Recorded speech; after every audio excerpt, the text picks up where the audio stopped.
UKM itu kan hampir 70% mungkin ibu-ibu. Yang itu memang dia bisnis sesuai dengan keahliannya. Oh, saya bisa bikin makanan ini, oh saya jual. Mulai bisnis itu dari keahliannya dia sendiri. Jadi kalau mau usaha jangan ditunda, langsung aja gitu. Dengan modal sedikit kita coba-coba. Karena kalau kita langsung mau sempurna itu berat gitu. Pernah juga sambal itu dalam sebulan itu 4.000 piece. Tapi kadang-kadang cuma 1.500 atau apa. Sama frozen food juga gitu. Jadi turun naik ya Mas ya. Misalnya bulan ini banyak tingginya di sambal, bulan depan tuh ada di frozen food gitu. Tapi alhamdulillah kita tiap hari produksi. Kalau sambal sekali produksi itu 250 piece. Ya 200 sampai 300 sekali produksi. Itu sekitar 30 kilo. Kita bisa maksimal kita sehari bisa sampai 50 kilo.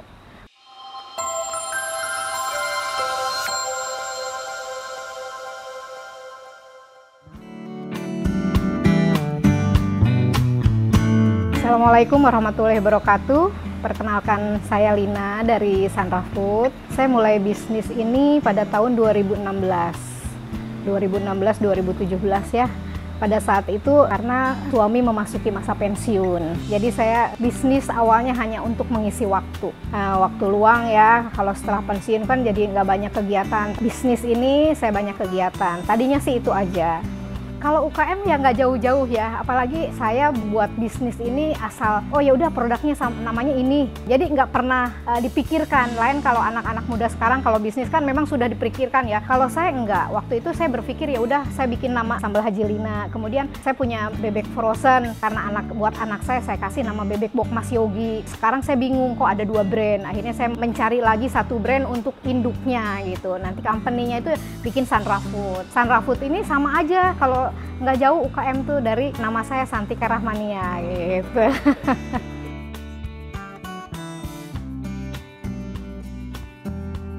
Kenapa saya bisnisnya ke makanan yang sebelumnya memang kalau saya nggak bisa masak sama sekali, tapi saya suka makan. Dulu saya bisnisnya itu kan dari mulai pakaian, fashion, kemudian travel atau apa. Yang penting saya tuh banyak kegiatan lah di samping kegiatan saya sebagai ibu dharma wanita gitu ya. Cuman saya pikir dulu kan saya pernah fashion segala macam. Dulu waktu fashion itu saya tiap beli produk, saya sempat punya butik ya di daerah Jakarta Selatan. Kalau misalnya kita belanja nih baru seminggu itu udah model baru lagi. Berarti kan banyak model itu kan terus tiap minggu tuh update ya. Kemudian orang udah nggak mau lagi dong. Tapi kalau saya berpikir apa ya yang bisnis apa yang kira-kira yang saya sanggup sih sebenarnya kayak ini kan bisnis ibu-ibu banget gitu ya. Oh jualan makanan karena siapa sih yang nggak suka makan gitu. Pasti orang suka makan.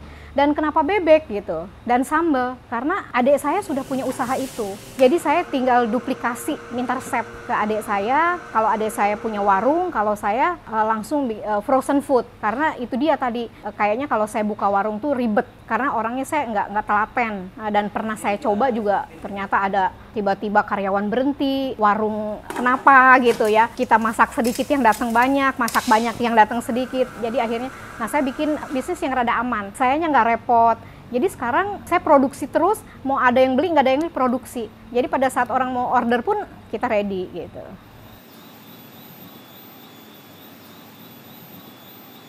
Nggak sampai 1 juta. Bayangin Mas, nggak sampai 1 juta loh, tapi saya bisa sekarang kayak ini. Karena waktu itu 2016-17 tuh cabai masih murah ya, masih 20.000 sekilo. Jadi saya bikin waktu itu 5 kilo lah ya, 5 kilo, kemudian saya kemas, itu jadinya berapa, dijual habis meningkat gitu. Kemudian bebek juga dari mulai sedikit, akhirnya nambah gitu. Memang bisnis ini, kalau dulu saya bisnis modalnya ratusan juta, waktu belum pensiun. Ruginya juga gitu. Untungnya juga gitu sih. Tapi pas bisnis setelah pensiun, saya nggak mau pakai uang terlalu besar karena takut rugi juga gitu. Karena uang itu hanya segitu lagi gitu untuk saya. Akhirnya saya mulai dengan sambal ini nggak sampai 1 juta. Saya puterin gitu.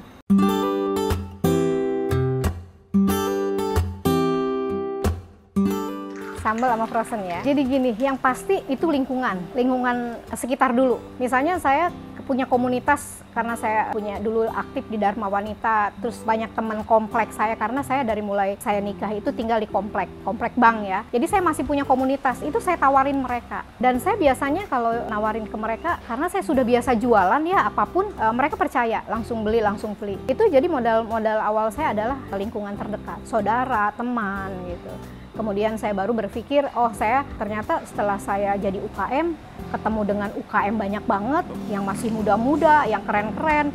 Oh ternyata bisnis itu harus punya legalitas, harus punya rumah produksi. Nah saya ngurus legalitas dengan bantuannya Dinas Tangerang Selatan ini, saya dapat fasilitas free, legalitas gratis gitu. Kemudian promosi-promosi juga gratis. Tapi saya memang dari awal bisnis ini saya tidak mau masaknya di rumah. Jadi saya langsung bikin rumah produksi gitu. Karena memang itu ternyata itu syaratnya kalau kita mau urus-urus, ada satu persyaratan untuk makanan itu harus dapurnya terpisah. Nah itu saya dari awal udah terpisah gitu. Jadi buat saya juga gampang.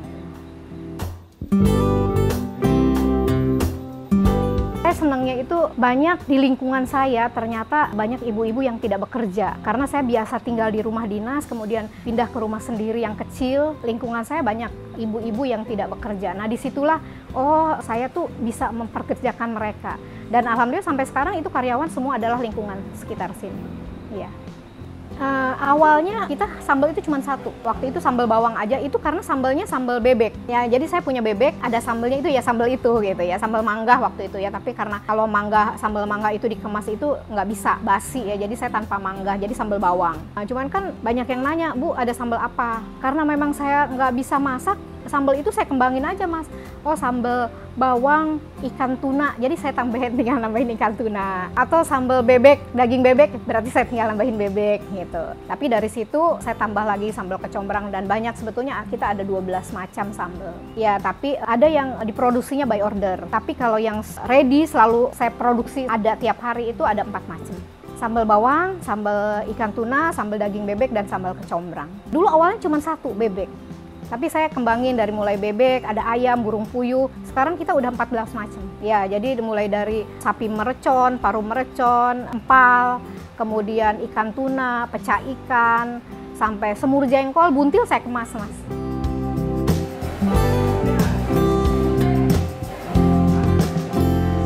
Jadi kita lewat marketplace pasti ya. Kemudian kita juga online maupun offline ya, lewat IG, lewat Facebook, kemudian bazar-bazar. Saya ini termasuk orang yang senang bazar, Mas. Bazar-bazar gitu ya, yang misalnya saya suka diundang dari pemerintahan ya, dari Bank Indonesia, dari Pertamina atau dari mana. Itu saatnya kita mempromosikan produk kita. Dan saya suka terjun langsung, karena saya senang banget ketemu orang. Kita langsung berinteraksi dengan konsumen. Kadang-kadang konsumen itu kalau kitanya langsung, itu mereka puas.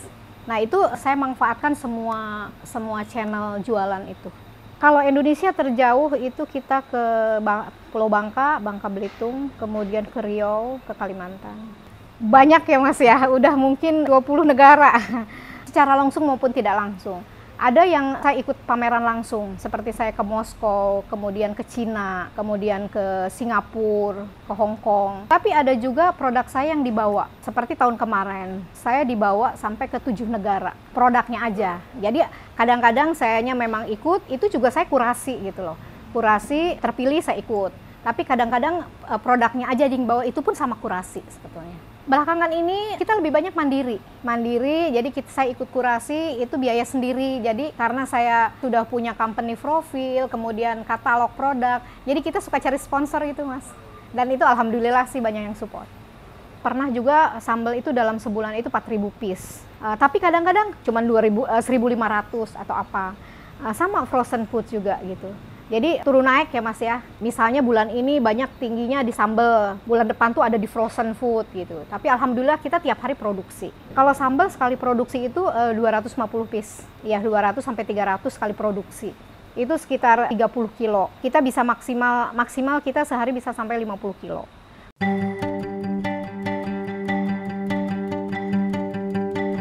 Peluang itu buat UKM tuh saya ngerasakan ya, ini luar biasa loh. Pemerintah tuh support lah. Daerah maupun pusat ya, dari segi permodalan, dari segi promosi, dari segi perizinan, support banget loh. UKM tuh perizinan aja banyak free loh. Padahal kalau saya tahu yang dulu ya, kayak ngurus haki orang bisa bayar jutaan ya, kita free loh. Kemudian halal, PIRT itu free semua. Satu ya, kemudian untuk promosi, itu BUMN, pemerintah, dinas, itu sering adain bazar-bazar. Satu, bazar. Kemudian ada bisnis matching. ketemu buyer-buyer, terus mereka juga mempertemukan kita dengan retail, misalnya bisa masuk ke supermarket. Itu peran pemerintah. Kalau tidak tergabung dengan UKM, kan banyak, pengusaha itu banyak ya, tapi kadang-kadang ada yang memang belum tahu mau bagaimana sih gabung dengan UKM. Walaupun dia banyak kan pedagang-pedagang, sebetulnya itu UKM ya, tapi dia belum ada di komunitas. Kalau yang sudah ada di komunitas, itu UKM itu luar biasa supportnya. Dari mulai perizinan, legalitas ya, permodalan, kesempatan kita promosi, itu pemerintah support banget. Jadi sayang lah kalau misalnya itu tidak dimanfaatkan sama teman-teman UKM gitu.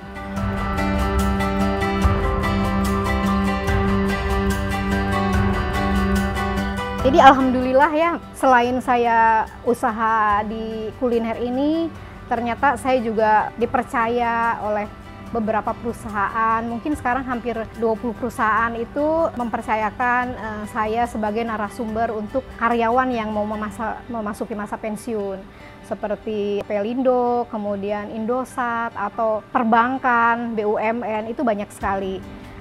Saya juga membuka kelas sambal ini, jadi saya buka kelas pengolahan, cara mengolah sambal yang baik. Nah di situ saya nggak cuma ngajarin bikin sambal, jadi saya juga mengarahkan, oh sambal ini teman-teman UKM tuh harus punya legalitas, harus punya bikin kemasan, desain itu saya arahkan juga gitu. Jadi saya sudah membuka kelas, mungkin sudah 5-6 batch ya, untuk hampir 300 orang lah. Sandra Food ini membuka kelas. Biasanya mereka itu ada yang memang dia sudah jualan sambal, atau dia punya catering. Jadi mereka tuh pengen sambalnya biar enak katanya gitu. Atau cara pengemasan, bagaimana sih kok punya sambal bulina tuh nggak cepet basi, bagaimana sih sambal bulina tuh tahan berapa bulan gitu. Kalau yang untuk resto juga dia mau buka warung misalnya, oh saya harus punya beberapa sambal.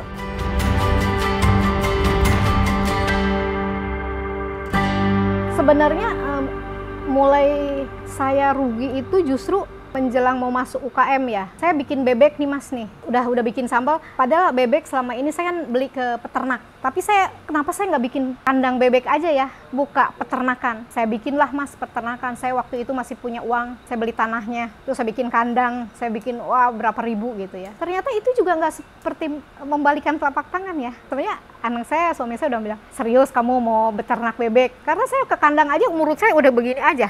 Nah, gitu kan, kita nggak biasa ya. Dan itu juga hanya dalam hitungan bulan aja saya rugi lumayan besar. Tapi waktu itu ya udahlah mau diapain gitu ya. Saya nggak mau, saya rugi harus terpuruk, enggak. Cukup itu. Nah dari situ saya punya usaha sambal, tidak perlu harus punya kebun cabai, bebek atau apa, tidak harus punya peternakan. Jadi saya kolaborasi seperti cabai sekarang, mungkin dengan petaninya. Kalau unggas saya dengan RPH gitu.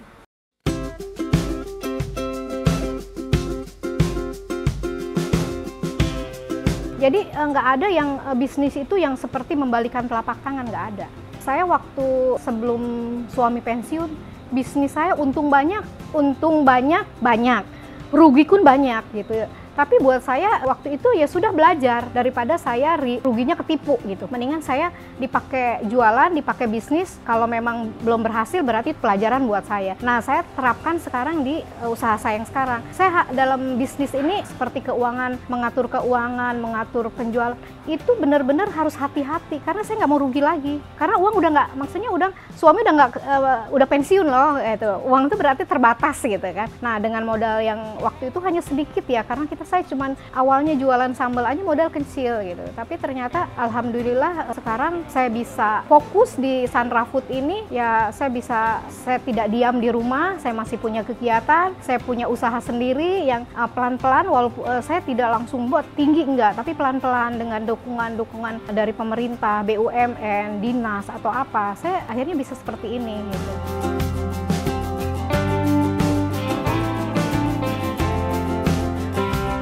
Saya dulu nggak muluk ya, mimpi saya hanya mengisi waktu. Tapi berjalan waktu ini kita mungkin tahun ke-7 ya. Mungkin saya kalau di rumah aja, saya nggak punya pikiran apa-apa, ya udah cukup, buat saya ini cukup gitu. Tapi karena saya ketemu dengan UKM, ketemu dengan orang-orang yang sudah pada sukses gitu ya. Orang banyak yang usaha dari nol tapi sukses, itu terpacu buat saya. Saya harus bisa seperti mereka. Jadi mimpi saya sekarang dengan Sandra Food ini, karena saya tiap tahun itu ada progres. Oh tahun ini harus apa, tahun ini harus apa gitu. Itu saya pengen sekarang untuk selanjutnya ini, Sandra Food ini akan menyediakan makanan-makanan yang siap saji, sehat, dan mudah. Jadi pengennya tuh seperti misalnya ini di stasiun, di halte, di apartemen, tinggal buka aja, udah ada produk Sandra Food, tinggal diangetin, tinggal makan. Jadi orang tuh mudah, nggak usah harus ribet masak, cukup saya yang masak gitu.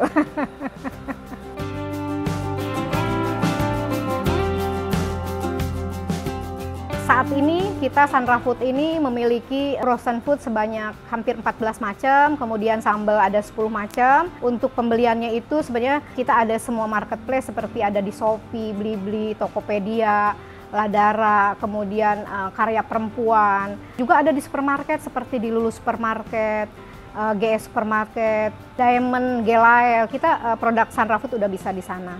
Kemudian juga kita offline-nya ada, bisa datang langsung. Kita juga membuka reseller. Dan saat ini juga saya mengembangkan produk ini bisa masuk kafe dan restoran. Karena kebanyakan makanan saya ini siap saji. Jadi untuk orang yang membuka kafe misalnya, sekarang nggak perlu mikirin chef ya, karena chef itu susah ya. Jadi misalnya ngambil produk dari saya aja, tinggal angetin atau tinggal kukus, atau tinggal goreng udah jadi gitu. Kita buka reseller. Dulu ya waktu sebelum COVID kita resellernya banyak, dan COVID sebetulnya buat saya itu titik di mana saya omset tertinggi gitu ya, bisa naik 300% saat COVID ya. Tapi sekarang kan banyak yang dulunya bekerja sekarang jadi rumah tangga atau berhenti, nah ya dia bikin usaha kan produksi gitu ya. Jangan lupa subscribe channel Hello Boss.